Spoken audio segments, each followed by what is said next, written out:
Hey, everybody. We are cutting in at the top here before the episode begins proper to talk about some things. Uh, last night,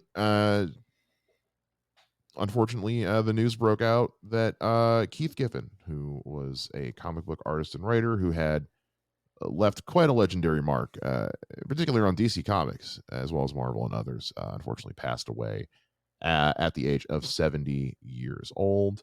Um, in in did you see The what his post he family put, posted on yes. social media? In accordance with, I'm pulling up the post right now. My internet is being a butthole right now because we're recording this over stream at the same time as I'm googling it.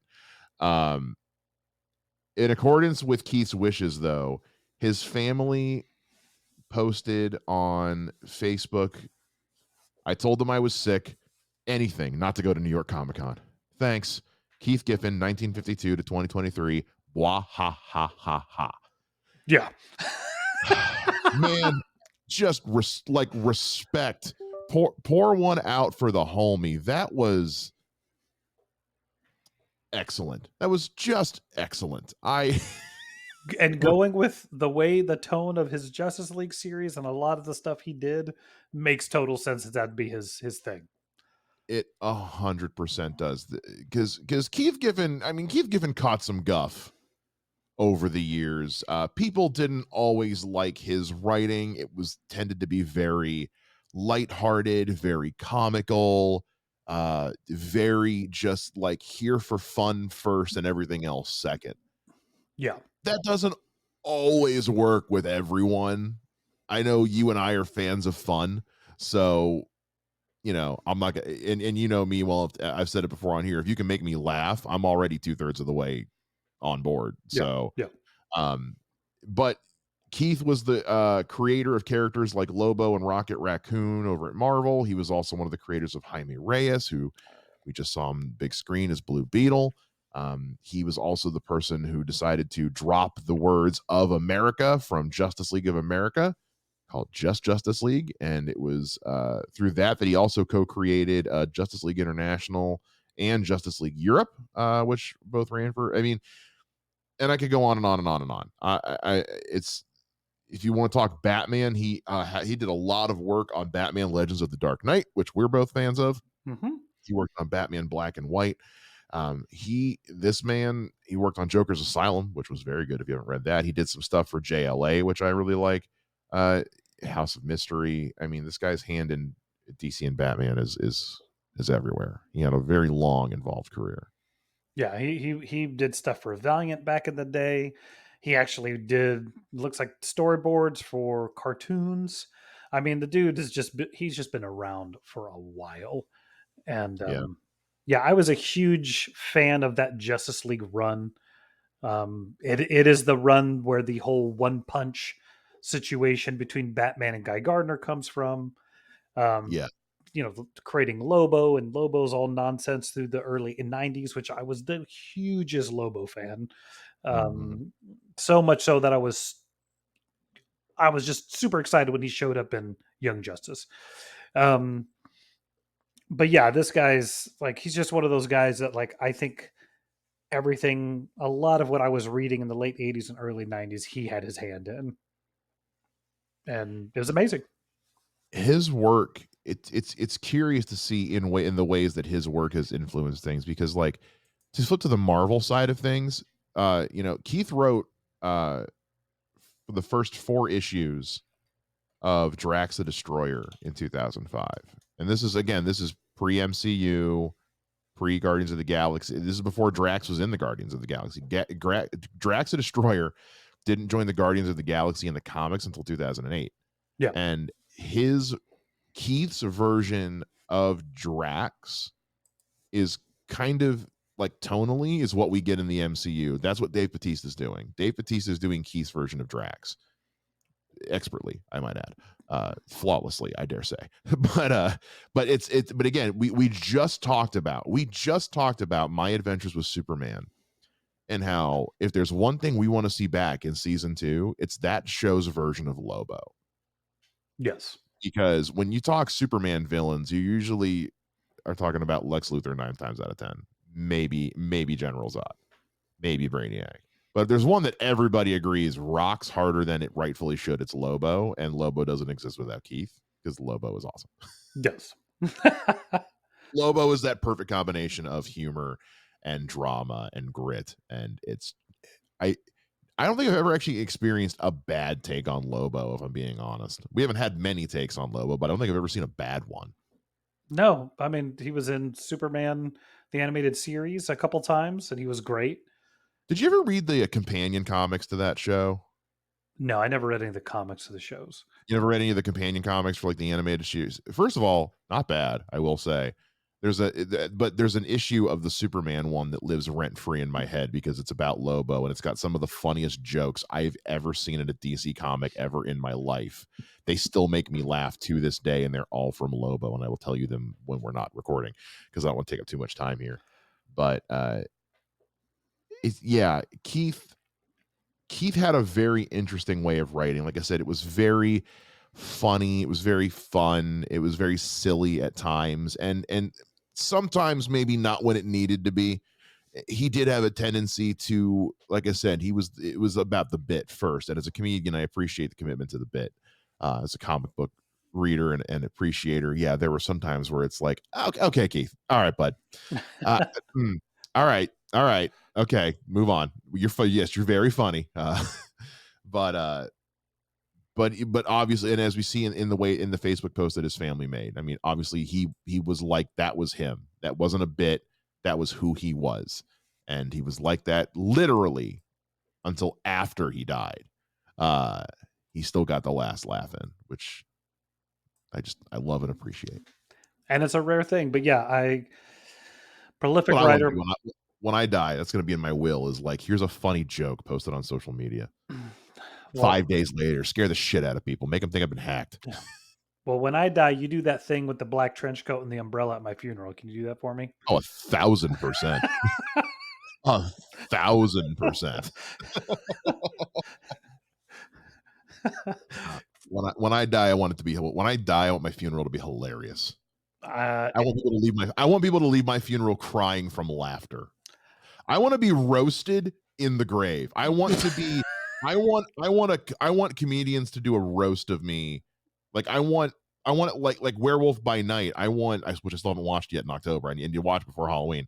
I want them to prop my coffin up on the stage, half open, animatronic my ass, and then have everybody roast me, and then I'll record my own roast, and you can play it back through our old record, like an animatronic, like Disney's House, a Hall of Presidents, but it's dead comics roasting each other. Let's do it. Anyway, I'm down. We'll have fun we're with that. we're so off track, and I'm leaving all this in. But that's what Keith Giffen would have wanted. He would have wanted us to laugh and have fun. Exactly. So Keith, thank you so much, sir, for all the years of fun comic book writing and some truly, we didn't talk much about Rocket Raccoon on here, but like Guardians of the Galaxy 3 has come and gone at this point. And all I need to say is Rocket Raccoon. That doesn't happen without Keith Giffen. So thank you, Keith, for giving us a character that James Gunn could make us fall in love with across 3 flawless movies. Thank you for Lobo, one of the most interesting Superman villains ever. Thank you for helping create Jaime Reyes, who finally had his big screen debut this year. Thank you for everything, even the stuff that we didn't love. Thank you. 100%. All right, so we're gonna roll from this less than happy news. Matt Hasso has a fun announcement for everybody that he'd like to tell you guys about. I'm going to let him take it over because this is his thing. This is nothing mine. So Matt, tell the people what you got going on. Okay. In the previous episodes over the last year, we've moderately discussed that I am a freelance writer for comic books. And one of the companies that I've done a lot of work for, Grok Universe Comics, finally I'm getting an entire issue to myself. I've had a couple issues of these comics where I've done like a 2-pager or a 3-pager, but this is the first project that is pretty much all me. It is a character called Black Cobra. He is I think I mentioned before, this is a Christian superhero comic universe. It's not over the top full of scripture, mainly because I don't know how to do that. But it's action adventure. It's a guy who's dealing with PTSD from being captured by the villains before and being tortured. So it's kind of a couple different adventures of him. His first confrontation with kind of a rival named Jaguar Lynx, a story that's kind of where that guy goes, another story of him helping another character with PTSD. And then there's an extended thing, if you go that far into, following the campaign, that is written by another guy named Patrick.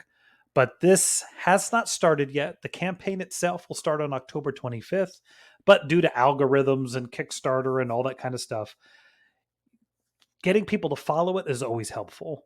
So if you go to my Twitter, there's links there, or to my Facebook, but it's basically Black Cobra #1 on Kickstarter.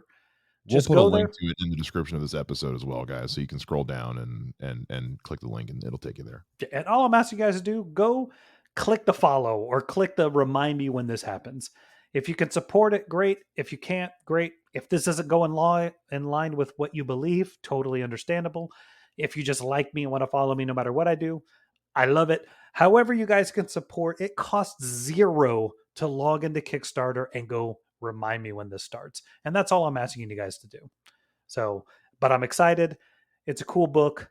Lots of cool martial arts action because, me as a writer, and the character himself is kind of cool. Like I said, never had to do the PTSD thing, but it's been interesting to kind of play with that and then mix some of the Christian stuff in there.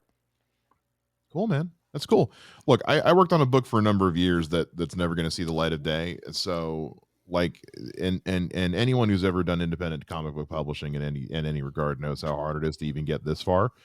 So, like, kudos to you guys for getting here. And yeah, if you guys, I guess, like we always say, like, look, if you're ever looking for ways to support independent art that doesn't cost you anything, it costs $0 to like and share. It Yeah. costs $0 to subscribe. So if you can just do that, like I said, there's a link down in the description for this that you can go right to it, or go check out Matt's Twitter at Mr. J Ninja and check it out there. Like I said, it costs $0. And but again, like, if it's not your thing, it's not my thing. Like, guys, I'm a staunch atheist. Guess what? It's fine. Not a big deal. On the flip side, if you buy a book and you want to send it to me, I'll sign it for you and I'll send it back. There you go. You can just there. That's where you're going to put the Bible scriptures. We're going to be like, thank you for buying Matt Hasso, John 3:16. Wait, no, that's Stone Cold Steve Austin. No. Anyway, It'll say Bruce Wayne 3:16. Criminals are a superstitious and cowardly lot.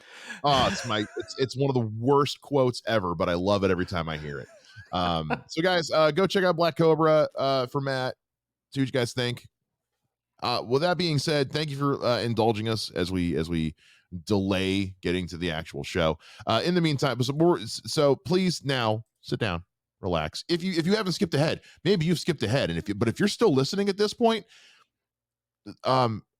thank you. And now please sit back and enjoy our discussion of the Batman versus Dracula.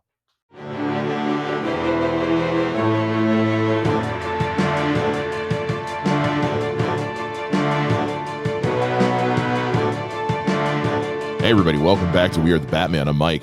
And this is Matthew.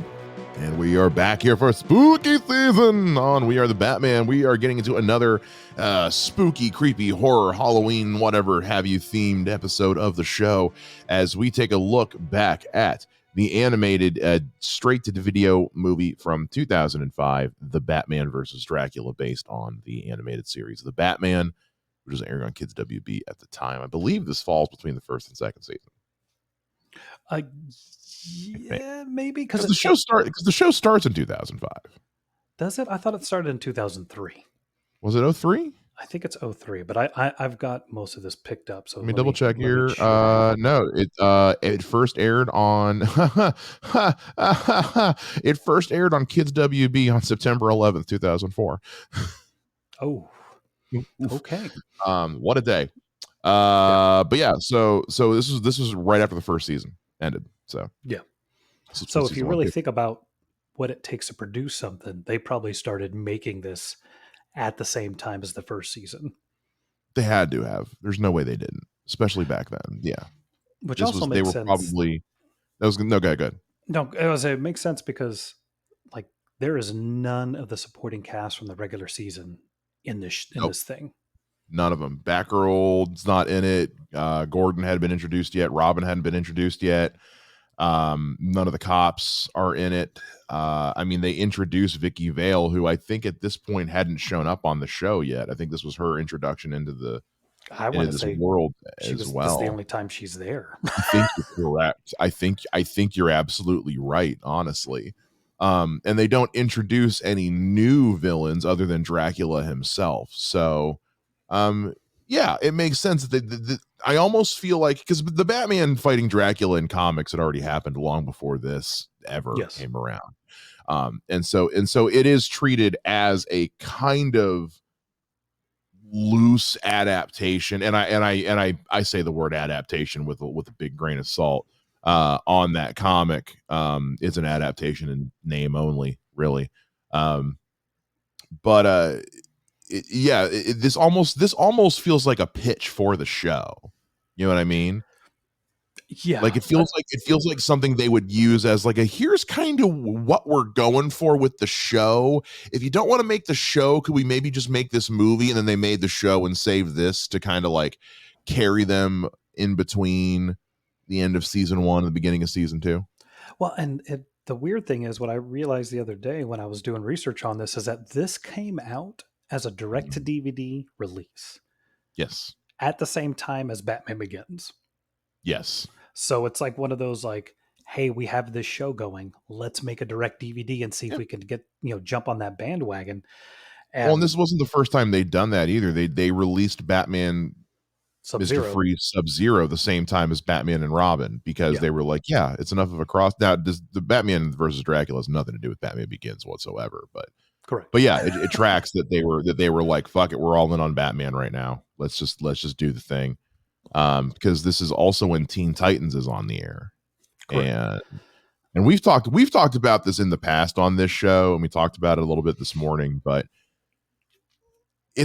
until Robin gets introduced on the Batman, you could almost set this up as a spin-off of Teen Titans, both in the animation style, in the music style, and just kind of the writing. Because it's a lot of the same team, I think. It probably is. I mean, I think the big thing for me with this show is it has the same problem Dark Knight Rises does. Its predecessor is so outstanding. Like nobody talks about this show. You know what I No, mean? they really don't. Because And because prior to this, we had Batman Beyond, and prior to that was the Bruce Timm 90s Batman. yeah, So this is completely, and also because the character design is clearly so similar to the 90s design on purpose. Like that's a choice to try and pull in viewers. yeah, and they because Jeff Matsuda was an artist that I liked. He was with under Rob Liefeld for a while on Image. He did a couple things, and he's the designer of this whole thing as far as like the way it looks. So it's I like it, but I think that the cool thing, in my opinion, they did with the show, which is part of what I think kind of held back on the show the first two seasons, is they did everything they could do to make this an original Batman show. So there's no Yeah. Gordon, no Robin, no Batgirl. Like most of the villains don't look the same. They're the Joker isn't like his arch nemesis. A lot of them have also like they've taken their origins back to like their OG comic book origins. Yeah, Because ultimately, I will say my biggest problem with the show as a whole is I do not like their take on Mr. Freeze at all. yeah, But that's also a callback to kind of the original pit because Mr. Freeze was a C-list character in his origin with 9 different origins, and so they went back to one of those, and I was like, I appreciate the respect to the old, but again, it's like the one that came before you, like you said earlier, already did this better. yeah, What have you done for me lately? yeah. And I think unlike the Batman animated series and even kind of Batman Beyond, this is a Saturday morning cartoon because I think a lot of people forget, like, the original Batman animated series, it originally came on at night, and then it came on in the afternoon and was syndicated. So it was supposed to be darker and more for like a teenager, but this is definitely more kid oriented, which I think is fine. It's perfect for what it is. And dude, I love the design. I have like 3 or 4 of the toys. Yeah, you're not wrong. Like it's kind of the last breath of the Saturday morning cartoon, because that's not really a thing anymore, especially with streaming. And this was kind of they weren't Saturday morning cartoons weren't pulling the ratings like they used to, especially with at this point Cartoon Network is in its prime, and it's after the first season of the show that it moves to Cartoon Network. It moves to Cartoon Network for season 2 going forward, because there was just the audience was there. So they moved it off Kids WB. So it stopped being a Saturday morning cartoon because those just weren't a thing anymore after this. And there's a certain style of writing that you can see in those old Saturday morning cartoons, because this is from the same team that brought us Jackie Chan Adventures, which one of the best Saturday morning cartoons of all time. I will die on that sword. Yes. But the Batman is kind of the last hurrah of that, because it is a show that is made to sell toys. It is one of the most gadget heavy takes on Batman. It's one of the most tech heavy takes on Batman. And it's not very character or story driven. That is to say, with the exception of the Batman versus Dracula, because I think this movie kind of slaps. Yeah, considering that the series itself is a more kid oriented cartoon, there's a couple moments in this show that are like really like hit hard. I Yeah. mean, I mean, people die in the first few minutes of this movie, like gruesomely, painfully. Like, it's not pleasant. I remember seeing this because I was already like off and on with the show when this was on in 2005. I'm 2005. I'm a freshman, sophomore in high school. Like, I really don't care about cartoons right now. So I remember seeing this movie on when it first aired on Kids WB, was where they originally aired it. And I just remember thinking like, wow, this is dark. Are are we are we sure this is from the same show? This is dark. yeah, because the thing I remember about this show, kind of leading into the what you're talking about with the going away with Saturday morning cartoons, is that this is when DVR becomes big. So what I was doing is I would DVR the show, and then because of my work, I was only off like Wednesdays and Thursdays. So I would wait to have my kid on my days off, and we would watch it then. So I don't Yeah. know if I ever watched this show live. I always just DVR'd it and watched it another time. But I Uh, remember I remember when I first moved here and my wife and I were dating, and my stepdaughter was like 4 or 5 at the time, and I had bought her the DVDs to watch because she really liked the Justice League cartoon. Sent her this. I had sent her the season 3 that had Batgirl.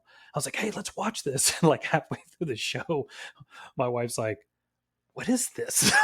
It's like, "Yeah, mhm. I don't remember it being this hard."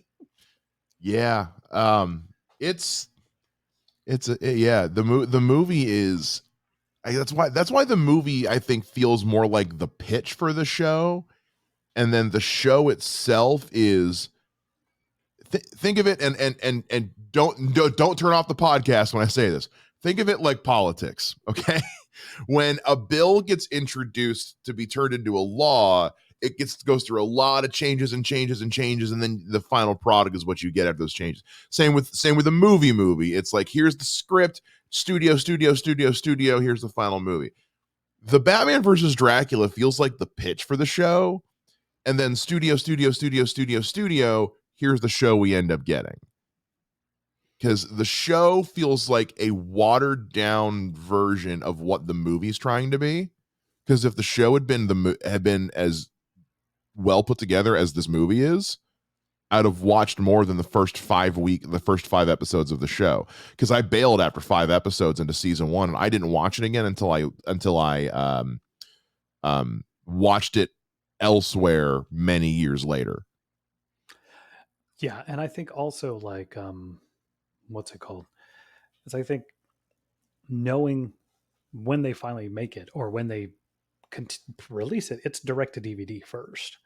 Yeah. So maybe they're thinking they're going to push the edge a little because, yeah, like, I mean, they, by altering the colors of some of the scenes, because you don't ever see real blood No, except for it's when the as penguin is yeah, cut. that's Like, true. Yeah, you're right. You're right. They like make it as close to black as they can to avoid and it's kind of similar to what they did with Return of Batman Beyond Return of the Joker, where I want to watch because I watched it when it aired on TV. I don't remember what it was like when it aired on TV. I've only ever watched it since on like Max. So like I'm wondering if kind of how they did with Return of the Joker, if they cleaned it up for TV and then the DVD is more of the or the streaming version's more of the hard hitting version. Because with Return of the Joker, you know, they cut out the stuff with like they changed how Joker died and they changed how certain scenes took place because they were like, we can't show that on Saturday morning TV. So I wonder if something similar happened with the Batman versus Dracula. I don't think so because looking at here, it was released on DVD on October 18th of 2005, and then it debuts on Cartoon Network the 22nd, like 5 days later. Right, So but I'm saying, what if they just did what broadcast TV usually does and just did like a syndicated TV version that was just a little bit cleaned up, since they had to cut it for time anyway to make it fit within broadcast standards. I guess we're gonna have to buy the DVD and find out.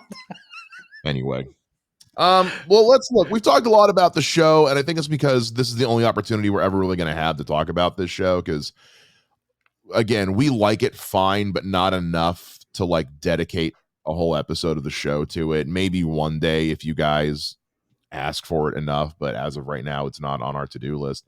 But let's talk about this movie, The Batman versus Dracula, because here's the thing: like I like this movie so much, it's part of my regular annual 31 days of October spooky movie rotation. Yeah, I it's been a while since I watched it. I forgot most of it, Yeah, but I think again, I mentioned to you on the phone, and this has almost made me disown my children. Is like some of them are just out on the superhero thing. you have failed as a parent, sir. Ah, I don't like them anyway. But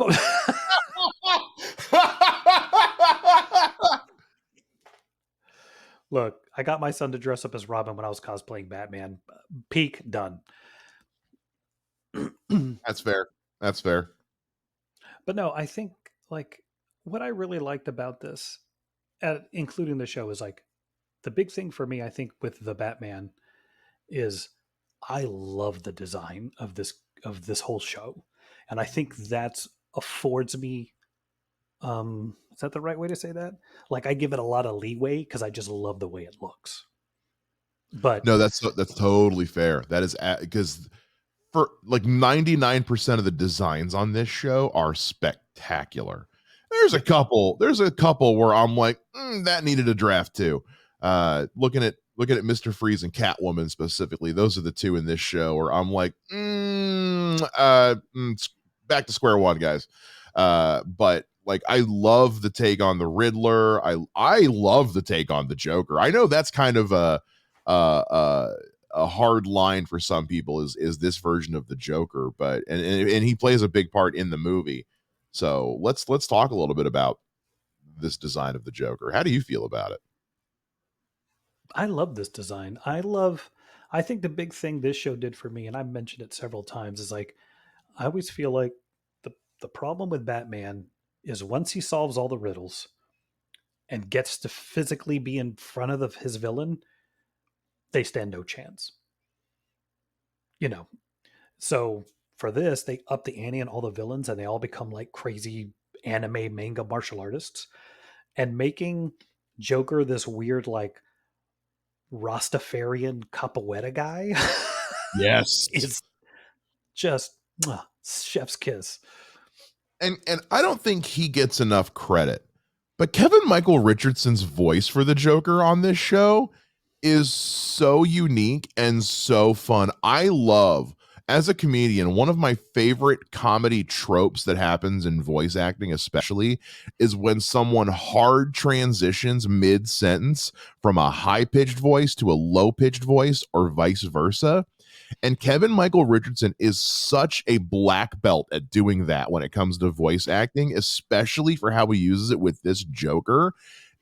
It is so entertaining. And I don't think Kevin gets enough credit for his take on the Joker. I'm 100% there. And, yeah, I love the Joker in this. I almost wish he was the arch nemesis that he usually is in these shows, but because they had made the decision for him to not have an arch nemesis, it was all cases. Like I think the Joker's in the show maybe in a 5-year season or 5 seasons, he's maybe in it 10 or 12 times. And often not as the main thing. Like he's such a supporting character. It almost makes the introduction of Harley Quinn in this show feel cheap when they eventually get around to doing that in like season 3, I think it is. And it's also just kind of a weird. It's another design that didn't work as well. Um, but yeah, this take on Joker, this take on Penguin. I really like this take on Riddler, especially with Robert Englund voicing him. Um, yeah, and how that and let's that also gets us into the man himself, Rena Romano as the Batman. How do you feel about Rena Romano's Batman? I think he's perfect for this Batman that at the beginning of the show is still in his mid 20s. I think It's a good answer. as the show gets along and you get like, I don't buy him as the Batman who interacts with the Justice League and is the smartest guy in the room, but I buy him as the mentor in his mid 20s who's learning how to be Batman. And I think that's the only time for me the show, like, I don't particularly care for the Justice League fifth season of this where he's interacting. I don't think we haven't seen this version of Batman get there. So it's weird because all of a sudden he jumps like 10 levels to being the smartest guy in the room. But at the same time, it's a cartoon and everything was available for them to start doing that because, once you get 3 or 4 seasons of a Batman show, if you don't have Robin, the next thing you want is for him to be with all the other heroes. Well, and especially because for those who don't know, and I don't think this is still a thing, but at the time, Warner Brothers was in a really weird position when it came to how they handled their DC properties. Especially because Marvel was working on getting all their stuff back under one umbrella, and this is pre Disney, obviously. Um, but at the time there was this outstanding contractual rule policy that Warner Brothers and he had with DC, which is that no because there was no DC studio, so they were just shopping out DC content wherever they could get it. So you Yeah. would see DC stuff on Warner Brothers, Cartoon Network, but you'd also see it on Fox, or you'd see it here, you'd see it there. Like it was everywhere. Everyone had a piece of it. And so the way DC got and Warner Brothers got around like eating themselves that way was that no two properties based on Batman could feature the same characters. So if one show had this character first, no one else could use it until that first show stopped using it. That's why Robin doesn't show up on the Batman until season 3 because they're like he can't appear there until Teen Titans is done.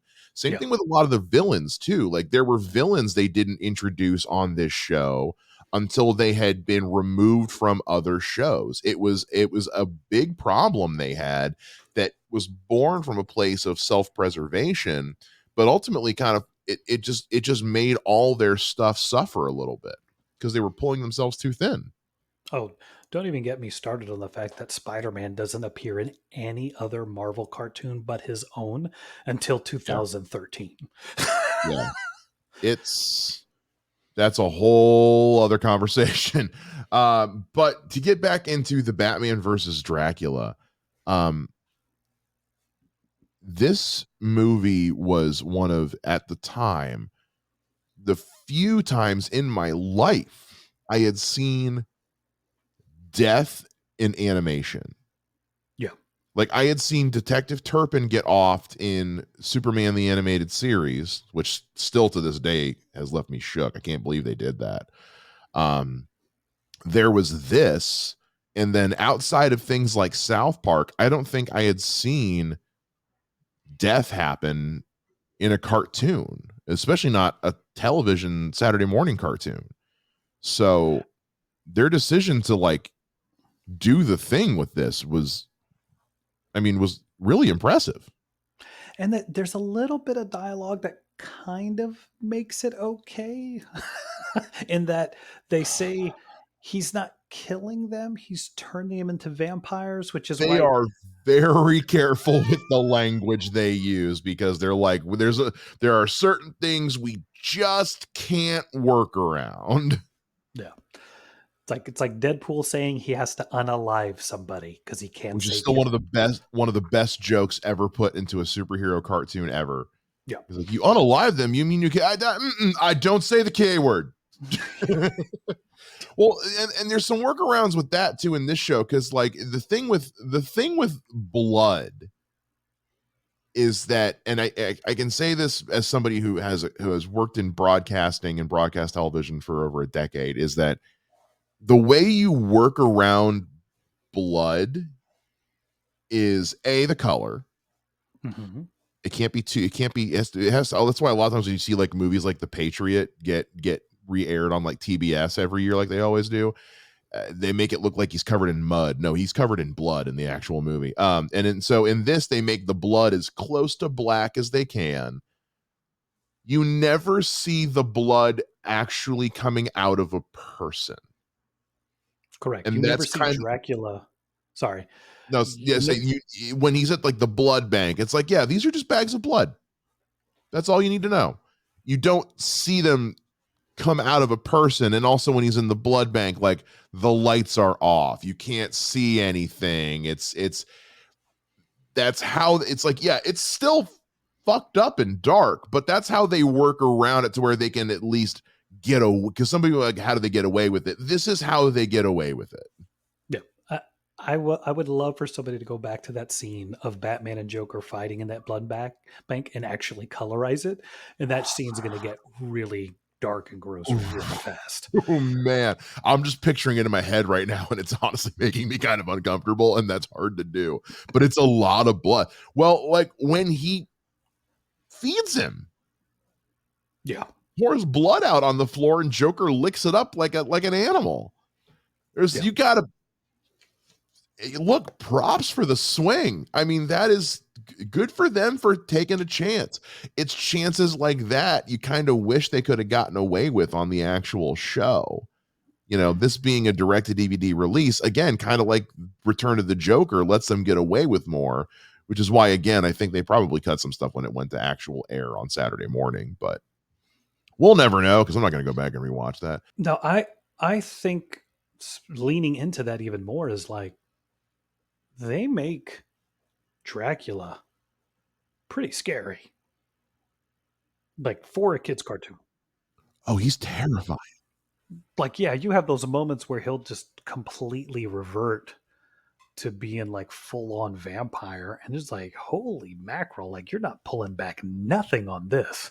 No, even the 90s Spider-Man cartoon just had Michael Morbius uh touching people with suction cups on his hands like a squid, and that was how they took, because so even back then the gritty dark Spider-Man cartoon that was, I mean, which is what it was, even they were like, no, we're not touching vampires that way. He's biting people. He is turning them into vampires, not killing them anyway. Yeah, and even the like this is one of those weird things in my mind of like they pulled out the stops. Like Dracula looks scary as crap, and then they got Peter Stormare to voice him. How did he go from being Constantine Devil to Dracula? I think it's the same. When does when did Constantine come out? Like Peter Stormare is a big name at this time. So Constantine actually doesn't come out until later this year. So he, in the period of the same year, he does the Batman versus Dracula as Dracula. He does Constantine as Lucifer, and he's also in the Brothers Grimm as well, which I totally forgot about that movie because that movie is terrible. Yes. But yeah, it's in this little straight. Yeah, he does both of these in the same. But again, also as I've kind of alluded to, because there's not a lot of information available on the Batman versus Dracula, and I have looked. I'm still kind of sticking to my guns of like, I think it was made as a partial pitch for the show. So I'm Yeah. wondering what that overlap is. But you're right. When you think about the fact that in the same year you get him as a truly unsettling Dracula take, and then also one of the sleeper hit DC movie villains as the devil in Constantine, where he's got about 3 minutes of screen time and he steals the whole damn movie. So getting him just it adds some legitimacy and uh some weight to the performance in this movie. I mean, at the same time, depending on how far along they are in the process, it could have just been an afternoon of work for him. Oh, as someone who's done voice work, he did this in a day. Yeah. Now, I think he rehearsed and prepared the crap out of it, but he recorded this in a day. It's an hour long it's an hour long animated movie in which he's the supporting villain. He's supporting lead. He recorded this in a day.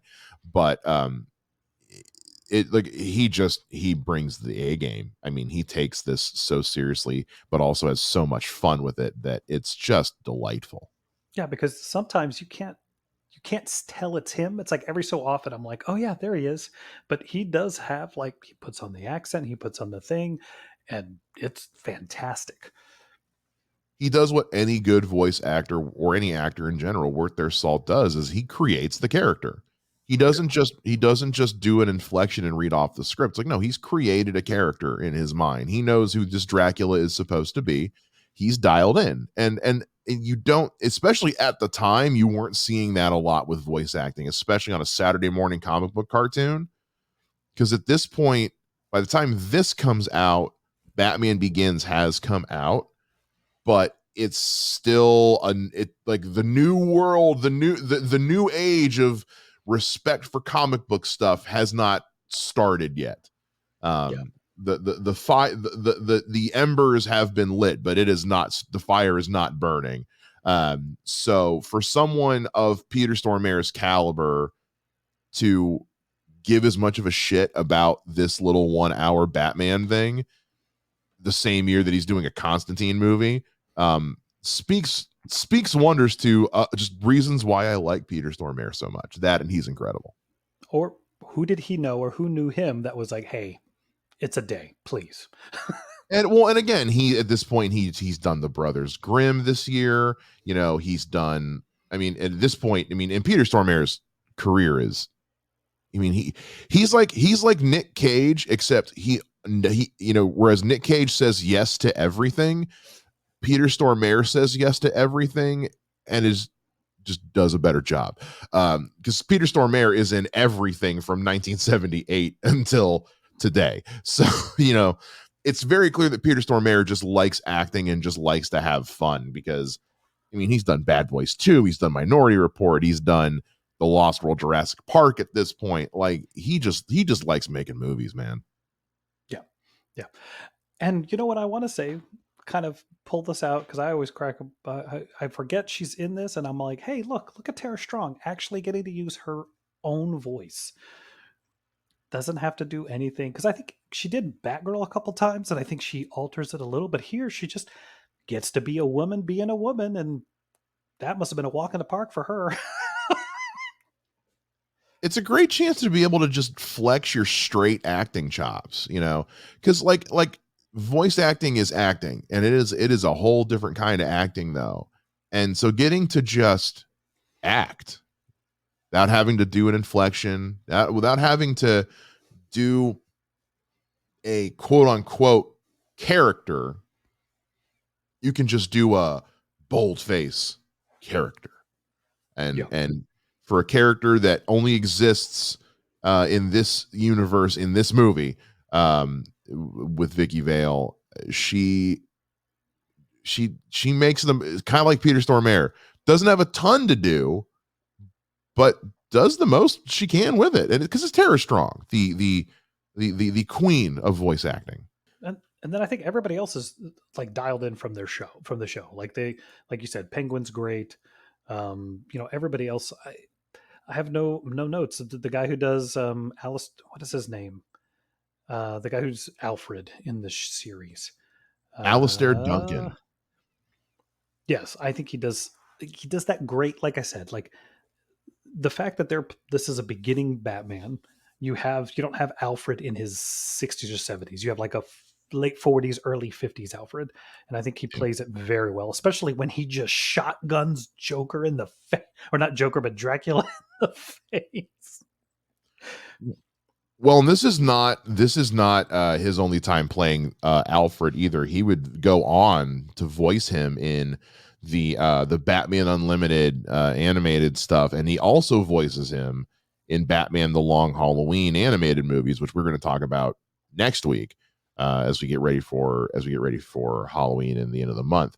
And then, of course, he's also, I mean, he's done a ton of voice acting. He goes on to do Vulture in Spider-Man. He's done stuff with like Mass Effect. Like he's been around he's been around a while. He's done a lot of nerdy stuff.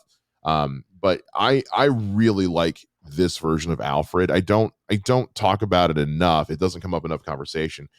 But I kind of like this version of Alfred in the show is a very unique take on Alfred, and I really like the approach, and I like how it continues to play a part even in this movie, while a lot of the other supporting characters do kind of take a back seat. Yeah, all the voice acting on this is really good. The designs are stellar. The music rules. I don't have a lot to really say negative about the Batman versus Dracula, other than just, you know, it's the best thing that this team of this show produced out of everything that this show did in this universe. I do think this is the best thing they produced. I have to agree, and I think this is where, for me personally, I know streaming services kind of changes, but the fact that this is one of those weird shows, similar to, in my opinion, the 2003 Turtle cartoon, where like they came out, they did gangbusters. Like both of the 2003 Teenage Mutant Ninja Turtles and this show both ran for 5 seasons for a Saturday morning cartoon. That is very, very rare. They usually last one or two. So the fact that these things did such a good thing, such a great job, and then they disappear and nobody freaking talks about them. They do. Well, because especially again, the Batman has a problem of being sandwiched between two titans, because it's after this that we get Brave and the Bold, and people ate up Brave and the Bold. I was late as shit to it, but it's just because kind of like a lot of people with the Batman, I was kind of out. Yeah. It was just kind of the age that I was at, and plus the Brave and the Bold was marketed. It kind of had the same problem as Star Wars Rebels, where it was marketed as a straight kid show, so I didn't watch it. But so you're right. The Batman kind of it comes, it does its thing longer than I think most shows would have gotten a chance to do, and then it just kind of goes away. It just kind of quietly goes away, and nobody ever talks about it again. But I do hear people talk about this movie, even when they don't talk about it, because usually it goes, "Oh, remember when they did that? Oh, wasn't that based on a TV show? Remember that show?" And then that's kind of where the conversation usually ends. But it's usually because people first thing they think about is this movie, because it's just a very good animated. If they had done this as one of just the other direct to DVD DC animated movies like they've done, it's if you just lump it in with all of those, it's a stellar shot. Oh yeah. No, I really do wish this series and this thing got more attention, but I think, hey, maybe we're bringing people's attention to it. Like, hey, if you guys have not watched Batman versus Dracula and you're kind of like Mike, where, oh, it's a Saturday morning cartoon, I don't want to watch it. Nah, this is not a Saturday morning cartoon direct to DVD show. This is Yeah. this is pushing that PG-13, in my opinion. Yeah. It's not like the best animated movie I've ever seen. Like if I have to give it a letter grade, I probably give it like a B minus. Like it's good. It's you will enjoy it. You will have a good time watching it. It's a little dated. It's a little silly. It is still very much like you can tell that you can see the inklings of Saturday morning cartoon, but you can also see where they swung for the fences and they weren't afraid to pull the punches where they needed to. It's an honest, good, solid, honest attempt. And maybe and if you need and maybe you're someone who needs something a little more let's say clean with your Batman, because we've had things like the Batman lately, stuff that's been very adult oriented, very geared towards an older audience. If you need something more geared towards kids, look, this show's on Max. Yeah. Your kids can watch this and they'd be fine. Yeah. There's nothing in the straight up series. It's total G. And then I'd say this PG. movie's, I'd say PG. yeah, It gets a little edgy here and there. that's true. Yeah. There's a couple episodes that get the scare factor going a little bit. But ultimately, there's nothing you need to like worry about with this show. It's a Batman show for kids. This truly is a family kids Batman show. If you don't want to watch Bat Wheels, but you think your kids aren't old enough for Batman the Animated Series, If this you're is the just perfect in between. if you're tired of Teen Titans and Teen Titans Go, but want something that's about as digestible, show your kids the Batman. And then if you find yourself kind of into it, you watch the Batman versus Dracula without your kids. And then everyone's happy. And everyone's happy. It's a fun movie. The show is fine for what it is. But hopefully you guys will at least enjoy the movie, because this is in my annual spooky season rotation, because it's also just a good, fun, campy, let's say vampire movie with Batman.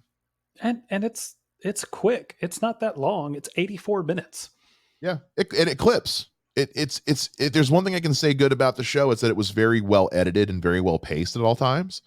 And I think that carries over into this. Yeah, it's an hour and 20 minutes and it clips. I got nothing else besides go watch it. Yeah, I don't know what else to say, guys. Go appreciate this thing for what it is, and let us know what you think of it on Twitter. You can let us know on Twitter at We Are the Batman, and you can find me on Twitter at Mr. Mike Shea. You can find me on Twitter at Mr. J Ninja. That's going to do it for this week, guys. We've got another spooky season episode all about the long Halloween coming at you next week. So make sure you tune into that one. And we will see you guys again next time here on We Are the Batman. Same bat time, same bat podcast channel. Bye-bye.